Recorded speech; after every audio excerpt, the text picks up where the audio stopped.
যে হামলা হইলে প্রতি ওনারা দেখি একটা লাঠিও আছে যে উনি ওনারা তো কোনো অভিযোগ করতেছেন না। আমরা তো আপনি যে আমাদের ভিকটিম, আমরা যে উদ্ধার করে নিয়ে আসলাম আপনাকে, আপনি তো আমাদেরকে কোনো একটা লিখিত একটা অভিযোগ বা এটা এজাহার আমাকে দিয়ে যাবেন না। এটা জবাব শোনেন। আমরা এই মুহূর্তে পঞ্চগড় থেকে টঙ্গী থানায় এসেছি। তো যেহেতু নিরাপত্তা না আমার কথা শেষ করে দেন। নিরাপত্তার জন্য আপনার এজাহার কি উনি দিবে? আপনার পরিবারের দায়িত্ব কি উনি নিয়ে গেছে? আপনি হ্যাঁ বলেন বাস। আপনি বলেন আপনার পরিবারের দায়িত্ব কি উনাকে দিচ্ছেন আপনি? আমার যে মামলা পরিচালনার বিষয়টা এইটা তো ওনার দায়িত্ব দিলাম, কিন্তু এই যে হামলা হইলে প্রতি ওনারা দেখি একটা লাঠিও আছে যে উনি ওনারা তো কোনো অভিযোগ করতেছেন না। আমরা তো আপনি যে আমাদের ভিকটিম, আমরা যে উদ্ধার করে নিয়ে আসলাম আপনাকে, আপনি তো আমাদেরকে কোনো একটা লিখিত একটা অভিযোগ বা এটা এজাহার আমাকে দিয়ে যাবেন না। এটা জবাব শোনেন। প্রশ্ন করেছেন আমার থেকে শোনেন জবাব। না আমার থেকে শুনতে বলছেন উনি, আপনি ওনার থেকে না, উনি তো অসুস্থ, ডিস্টার্ব করেন কেন? হ্যাঁ আমার থেকে শোনেন। এটার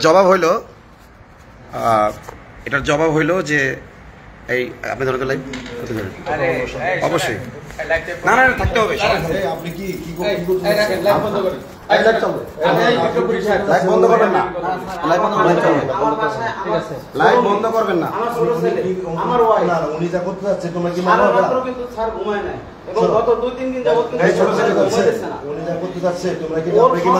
ওকে যে টাকা দিয়েছেন সে প্রমাণ আমার কাছে আছে। এই ছেলেকে যে টাকা দেওয়া হয়েছে প্রমাণ আমার কাছে ভিডিও আছে। পুলিশ টাকা দিয়েছে। ওকে ওকে পুলিশ টাকা দিয়েছে সেই ভিডিও আছে। ভিডিও আছে তো আমার শুনেন। উনি যেটা করতে চাচ্ছে আপনারা কি ওনার মতো কি আমার আইনের না মুয়াজ্জিন সাহেব কি বলবে? ওনারা জিজ্ঞাসা করেন।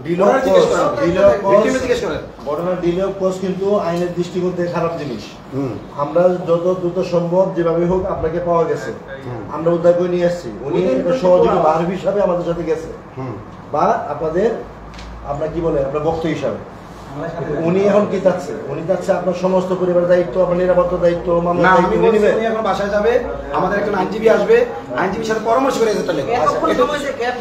মানে এই মধ্যে সময় কি হয়ে গেল? আপনি আমরা এগুলি করছেন, এটা করতে পারেন না। আমাদের আমরা আমাদের সাথে এতক্ষণ পর্যন্ত পুলিশ ছিল, রাতে পুলিশ ছিল, আমি বলছি তখন পুলিশ ছিল, কিন্তু আচ্ছা আমি আইনজীবীর শুনেন পুলিশ ফোর্স আমাদের কাছে শুনেন সেটা আমাদের নিরাপত্তা। আমি বলি শুনুন, যেহেতু উনি দায়িত্ব নিচ্ছেন আব্দুল্লাহ, উনি কি করেন আমি বলি শুনেন। বিজ্ঞপ্তি সাহেব আপনি আইনজীবী আছে, এলাকায় আইনজীবী আছে, প্রয়োজন বলে আমরা আমাদের ইমাম সাহেবের সিকিউরিটির জন্য যদি দ্রুত একটা মামলা দরকার, অবশ্যই দরকার, আমরা দ্রুতই করব। আমি আপনাকে বলি উনি নামাজও করতে পারেনি, উনি গোসলও করতে পারেনি। ঠিক আছে, উনি ফ্রেশ হোক। আরে ওনাকে তো দায়িত্ব দিতেছে, ওনাকে তো আসসালামু আলাইকুম। এই যে দেখেন প্লিজ হাইকোর্টে আসসালামু আলাইকুম।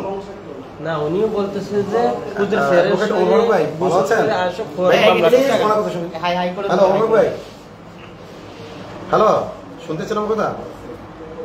আমরা কালকে ওই যে গিয়েছিলাম, আলহামদুলিল্লাহ ওকে তো স্থানীয় লোকজন দেখার পরে 999 ফোন করে ফায়ার সার্ভিস দিয়ে স্থানীয় লোকের সহযোগিতা ওনাকে হাসপাতাল নিয়ে আসে, সেই বর্ডার থেকে, ভারতের বর্ডার থেকে, বুঝছেন, তেঁতুলিয়া।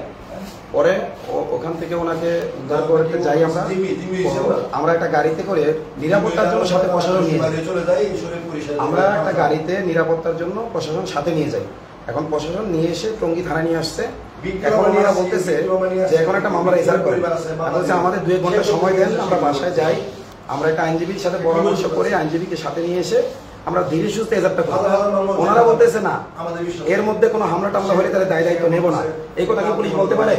যেহেতু আমাদের আগে জিডি করা আছে, এই থানায় এই পরিবারের নিরাপত্তার জন্য জিডি করা আছে। পরিবারের নিরাপত্তার কথা বুঝতে পারছেন? উল্লেখ নাই। তো এখন এখন জি জি হ্যাঁ এই কি আছে? আমি সারা রাত আমার সাথে 24 ঘন্টা পুলিশ ছিল। আচ্ছা আচ্ছা আমি যে আইনি হবে আমি লিখিত দিচ্ছি দেন, কাগজ নিয়ে আসেন, লিখে দিই। হ্যাঁ আমরা ভাই লিখে দিই, আমাদের নিশ্চিত নিয়ে যাচ্ছি, আপনি কাগজ নিয়ে আসেন ভাই, আপনি কাগজ নিয়ে আসেন। এই লোক ফটো হয়ে যাচ্ছে সবকিছু আমাদের 10টা মিনিট সময় লাগবে বেশি। 10 মিনিট হবে না। এইটি আপনি খালি বলবেন করে আমরা তাড়াহুড়ো করে কিছু করতেছি না। জি ভাই, আপনি করেন না। এজাহার পরিবর্তন আমি করা সিরিয়াল যায়। সুরাতে করে না না এসব পরিবর্তন করে অনেক প্যারা। ওই যে ওই মেয়েটা ধর্ষণ হয়েছে, সমস্যা হলো। সেই মেয়েটার মামলা একদম নরমাল করে দিছে। ও সমস্যা হলো। আমি মামলা নরমাল করে কেন আপনার কথার উপর নির্ভর করবে। তো আপনাকে কষ্ট ভাই করে কথা বলতে তাহলে আমি লিখিত দিয়ে আমার জিম্মা নিয়ে যাবো, তাই তো? ছেলেদের উপর বিশ্বাস রাখেন। আসসালামু আলাইকুম। ওর আচ্ছা আপনি করেন, আমি লিখিত দিচ্ছি, নিয়ে আসেন। আমি আমার জিম্মায় নিচ্ছি, তাহলে তো আমার যান। আপনি যে আমি দিব দেবেন না? হ্যাঁ আপনি কে ওনার উনি আমার জিম্মা বুড়া আইডি কার্ড দেন আপনি কে দিচ্ছি নেন। আপনি বুড়া ওনার দিচ্ছি। উনি আপনার কেমন বুড়া উনি কি রিলেটিভ আপনার? আপনি রিলেটিভ না হ্যাঁ? আপনি কি ফাদার ওনার পরিবার কিছু আছে আপনার আমার মানবাধিকার সংগঠন দল।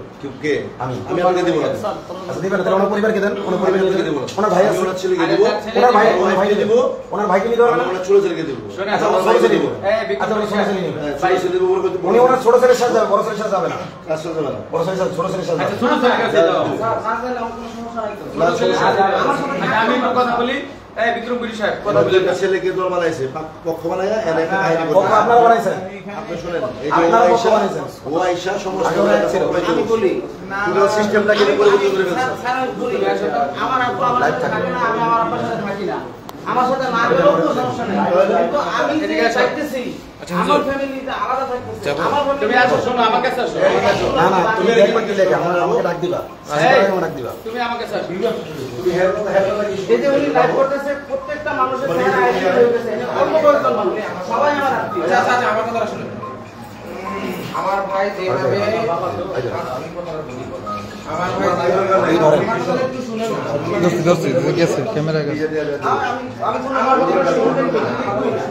বলো, কি বলো? সবাইকে চুপ করতে হবে। হ্যাঁ, চুপ করো। জি স্যার বলেন আপনি। আচ্ছা, তুমি তোমার কথা বলো। ভালো করে দেখেন। ভাই যেভাবে